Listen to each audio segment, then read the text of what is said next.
देख रहे हैं न्यूज प्रवक्ता और मैं हूं आपके साथ अनुपमा खोबरे और बढ़ते हैं खास खबरों की ओर। भोपाल में मुख्यमंत्री शिवराज सिंह चौहान ने आदेश दिए और कहा कि जिन अधिकारियों का परफॉर्मेंस निम्न स्तर का है उसे उस पद से हटाया जाएगा। उन्होंने कहा कि मेरा निष्पक्ष मूल्यांकन करने का तरीका है और उसके आधार पर ही हम आगे बढ़ते हैं। सीएम ने स्पष्ट संदेश दिया है कि 29 दिन तक काम और 30वें दिन मूल्यांकन देखा जाएगा। निर्धारित मापदंड में और अन्य कार्यों में कितनी गतिविधियों पर कितना काम हुआ है। सीएम शिवराज आज मंत्रालय से प्रदेश के कमिश्नर, कलेक्टर, आईजी और एसपी से वीडियो कॉन्फ्रेंसिंग के जरिए बातचीत कर रहे थे। उन्होंने कहा कि काम में कोई कसर अगर रह गई तो आप प्रदेश का अहित करने का पाप करते हैं। इसलिए जरूरी है कि पूरी क्षमता और ताकत झोंक कर योग्यता, कर्मठता, समर्पण, परिश्रम और ईमानदारी के साथ जनता के कल्याण के लिए काम करें। वीडियो कॉन्फ्रेंसिंग में जो चर्चा होती है वह सबके लिए बराबर है, उसमें कोई राग द्वेष किसी के लिए नहीं है। अच्छा काम करने वालों की हमें और प्रदेश को जरूरत है। जो परफॉर्म नहीं करेगा उसे अधिकार नहीं है कि वह इन पदों पर रहकर काम करे। मेरा हमेशा प्रयास निष्पक्ष मूल्यांकन का है और आगे रहेगा और उसके आधार पर ही हम फैसला लेते रहेंगे। मुख्यमंत्री ने कहा कि वीडियो कॉन्फ्रेंसिंग से चर्चा सुशासन का आधार है। ये प्रभावी ढंग से काम करने का उपकरण और एक सशक्त माध्यम है, इसलिए ये मेरे लिए बहुत महत्वपूर्ण है। उन्होंने कहा कि एजेंडे के अलावा अफसरों के परफॉर्मेंस की अलग से भी रिपोर्ट मंगाई जाती है। हमको लगातार बाकी चीजों पर भी काम करना चाहिए। सीएम ने चिन्हित अपराधों पर अच्छी प्रतिबंधात्मक कार्रवाई के लिए प्रदेश के 3 जिलों बैतूल, सतना और रीवा जिलों को बधाई दी। इसी प्रकार शहरी और ग्रामीण क्षेत्रों के रेहड़ी लगाने वाले छोटे व्यवसायियों को ब्याज मुक्त ऋण दिलवाकर सहायता देने वाले पीएम निधि योजना में अलीराजपुर, निवाड़ी, इंदौर और सिंगरौली में अच्छे काम करने के लिए इन जिलों के कलेक्टरों को सीएम ने बधाई दी। इस वीडियो कॉन्फ्रेंसिंग में सीएम के साथ प्रदेश के मुख्य सचिव इकबाल सिंह बैस, डीजीपी विवेक जौहरी और अन्य वरिष्ठ अधिकारी मौजूद रहे।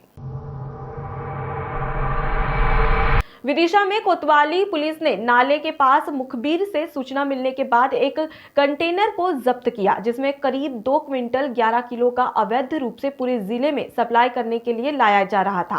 रात के वक्त हुई इस कार्यवाही में 5 आरोपियों को भी गिरफ्तार किया गया, जिसमें गंज बासोदा के कुछ निवासी शामिल हैं।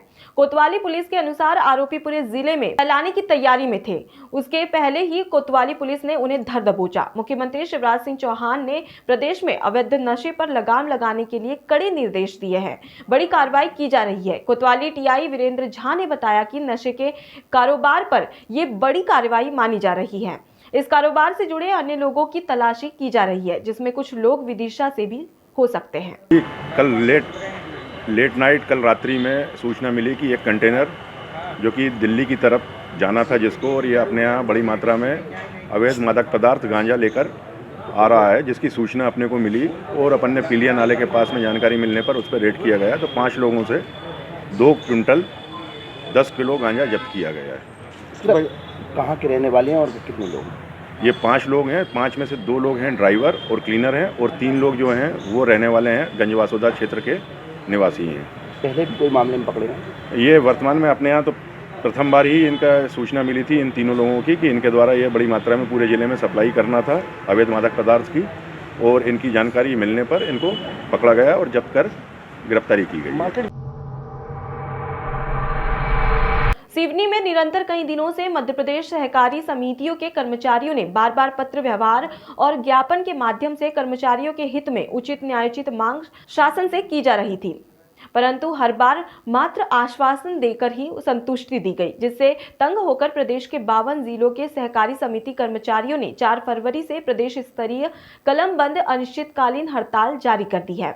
इसी के तारतम्य में महासंघ जिला इकाई सिवनी के जिला अध्यक्ष वंशीलाल ठाकुर एवं जिला मीडिया प्रभारी जोगेश ठाकुर ने बताया कि 9 फरवरी को पवन पुत्र हनुमान जी की विधिवत पूजा अर्चना कर हड़ताल स्थल पर हनुमान चालीसा और सुंदर कांड का पाठ किया गया। साथ ही ये रूपरेखा तय की गई कि जब तक लिखित आदेश देकर हमारी पूरी मांगों को शासन नहीं मान लेता, तब तक मध्य प्रदेश सहकारिता समिति कर्मचारी महासंघ भोपाल जिला इकाई सिवनी द्वारा आंदोलन निरंतर प्रगतिरत रहेगा। इस बार शासन के दबाव में आकर वह आश्वासन उपरांत हड़ताल समाप्त नहीं की जाएगी। साथ ही बहुत जल्द भिक्षा मांगने का काम भी सहकारिता कर्मचारियों द्वारा किया जाएगा।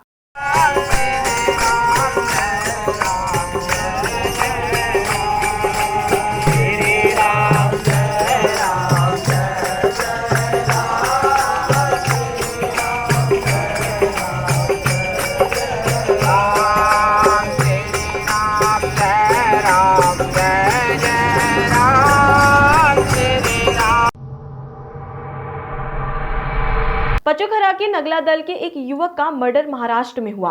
मृतक का नाम ताराचंद बघेल बताया जा रहा है। वहीं मृतक के पिता का कहना है कि हमारा बेटा 9 दिसंबर को नौकरी करने महाराष्ट्र गया था। उसके बाद जब ताराचंद गांव में आया तो मृतक के रूप में आया। वहीं ताराचंद के साथ जो साथी गए थे उन्होंने बताया कि ताराचंद का शव महाराष्ट्र के एक कुएं में मिला था।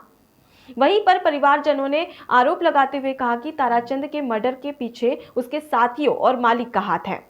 इस बात को लेकर परिवारजनों ने भारी आक्रोश है। इस पर थाना पचोखरा की पुलिस ने इसकी छानबीन शुरू कर दी है और पुलिस का कहना है कि जल्द ही आरोपी जेल की सलाखों में होंगे। फिलहाल के लिए इतना ही। खबरों में बने रहने के लिए देखते रहिए न्यूज़ प्रवक्ता। नमस्कार।